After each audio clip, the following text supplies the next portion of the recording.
on. All right, so now I'm going to present two understandings of the world. And you're going to tell me which understanding you think is correct. In the first understanding, we humans don't have agency. We don't have really control. Why? Because there are powerful gods out there, okay? There are these powerful gods like Apollo, Dionysus. Oh, the problem though is that they are also controlled by other gods that are more powerful, like, for example, fate, fortune. And then there are these really ancient gods that control the structure of the universe. For example, maybe anger and pride. So you have absolutely no individual agency because there's always a god screwing with you, okay? You might get rich, but then the god of pride looks at you and says, no, I need to teach this mortal a lesson. So the god comes into me, makes me too arrogant, and I screw up. Okay? So we're always being controlled by these forces beyond our understanding. Okay, so that's a first worldview. The second worldview is this. We are synapses that generate memories. Okay? We are memories. Our understanding of the world comes from our experience. That is controlled by synapses. Synapses come from a combination of DNA and environment. Our genes and our interaction with the environment, our experiences. And what this means is that we can now have control over our own individual fate. If you're angry, it's because some experience or some genes made you angry, and this anger becomes reinforced in your memories. And therefore, if you do proper therapy, if you do proper reflection, if you do some exercises, you can better control your anger and therefore control your fate. Okay? So in the first worldview, there are lots and lots of gods. They're evil and they're random, and we have absolutely no control over our fate. We can only hope to get lucky in life and not piss off the gods.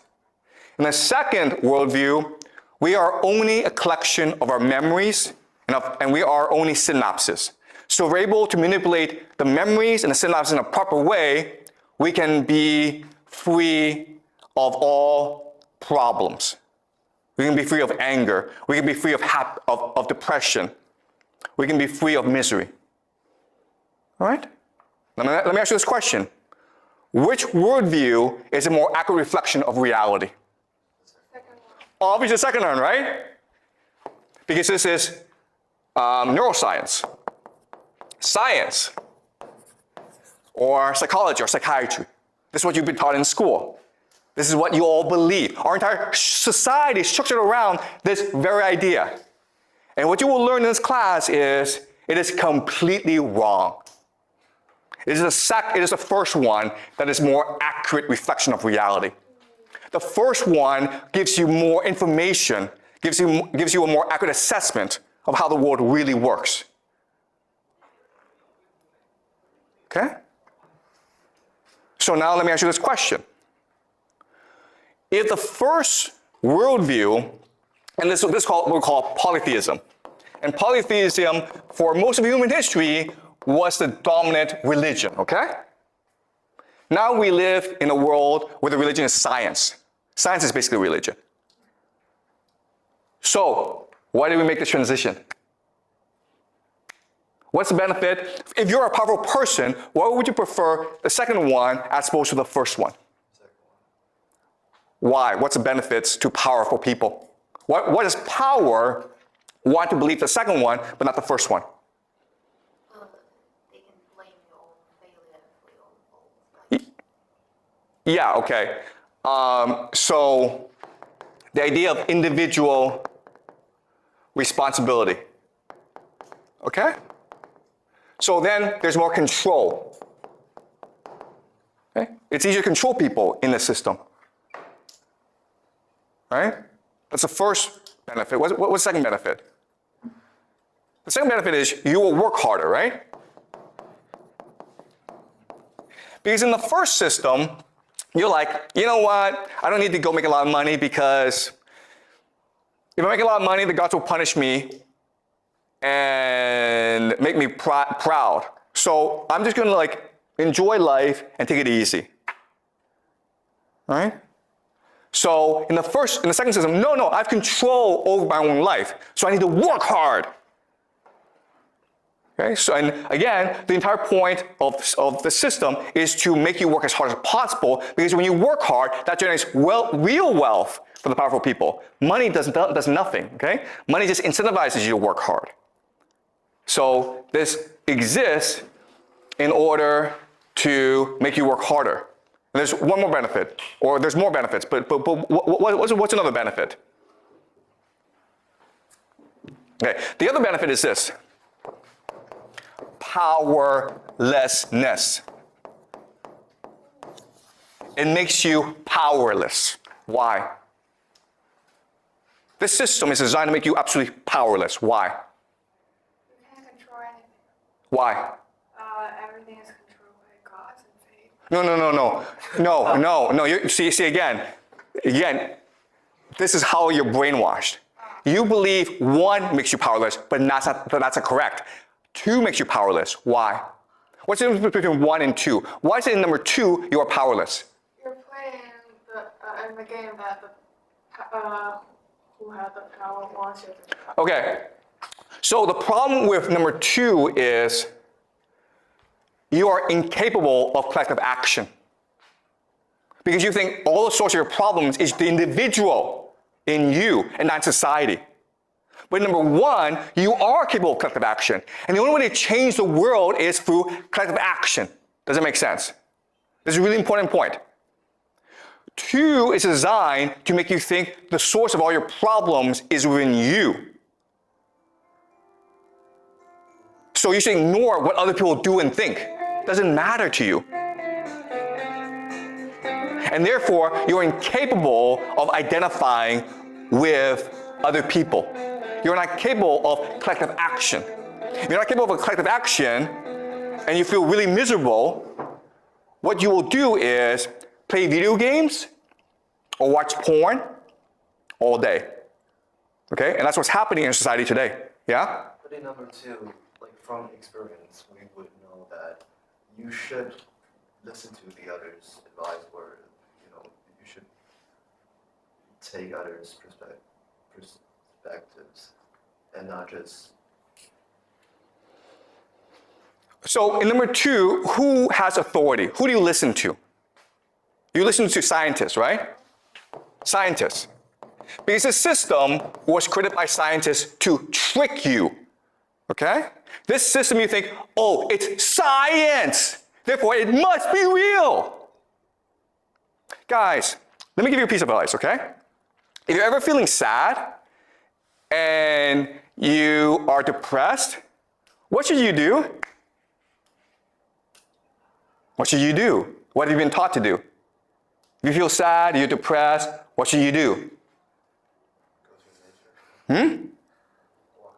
Okay, yeah, the correct answer is walk around, but that's not what you've been taught, right? What have you been taught to do? Okay, telling your friend, tell your parent, that's actually really good, right? So walking around, exercising, resting, talking to a friend about your problem, that's all really good. But what have you been taught to do in school? Really?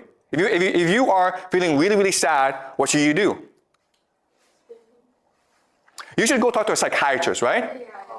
You should talk to a psychologist. And what will he do? What will he or she do?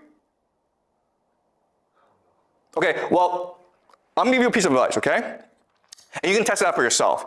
But if you're feeling sad and you are feeling depressed and you feel you have to talk to a psychiatrist, and you do so, I will make you a bet that the psychiatrist will make it a lot worse. You will feel worse after talking to a psychiatrist. Okay? And the reason why is the system is not designed to cure you of any problems. The system is to make you dependent on authority. You know that if you feel sad, well, you know what? Just go for a walk, talk to a friend, you'll feel better over time. But this system teaches you, no, if you feel sad, go talk to a psychiatrist who will give you drugs. It's designed to make you dependent on authority, yeah? I want to ask, like, in scenario 1, in worldview number 1, wouldn't God also be an authority? Like, God would also be authority. That's actually a great question, okay? God is authority. Okay, that's actually a great question. Thank you so much. So I have to spend time to explain to you both systems, and I will do so. But what's really important about number 1 is the gods are really bad people, okay? The gods in number 1, the polytheistic system, they fight all the time. They're vengeful, they're angry, they're proud, but because they're gods, they can get away with it. And that's the difference between humans and gods. We're all the same. We're all angry. We're all jealous. We all fight, okay? But the gods can get away with it. The humans cannot. Gods can do hubris. We cannot do hubris. Do you understand? So the idea that, the people in power are benevolent. The people in power are authority figures who are after our best interests. That is a new modern concept. Before, it was assumed that the king is a king. Why? Because he's favored by the gods. It's not because he's a good person. It's not because he's a just ruler. It's just because the gods like him for whatever reason. But guess what? The gods give and the gods take. Maybe today, the king will rule us, but maybe 5 years from now, he gets unlucky and the gods kill him. Too bad. If you read Greek mythology, and we will do so in this class, okay? We'll go over into Greek civilization. We'll look at Oedipus. We'll look at Homer, the Iliad, okay? They talk about this all the time. Fate is something that you cannot control. It's something that happens to you. And therefore, you must live life to your best. All right? So the difference is this. The difference is in number 1, they have a concept called eudaimonia. If you have no control over your fate, if things can happen to you tomorrow that kill you, then live your life to the best of your ability today. Seize the day. Be the best that you can be today. And that's how you win favor from the gods. Eudaimonia, what we call flourishing. The point of life is to live it to the best of your ability. And that's why, guess what, guys? The ancients, the Greeks, they were superior to us. If you read Greek literature, if you read Greek philosophy, Plato, Homer, Aeschylus, Euripides, they were the best. Today, we suck. Why? Because instead of eudaimonia, we have pleasure. Rather than flourish as creative people, we're like, how do I enjoy my life today? How do I not feel sad? Okay?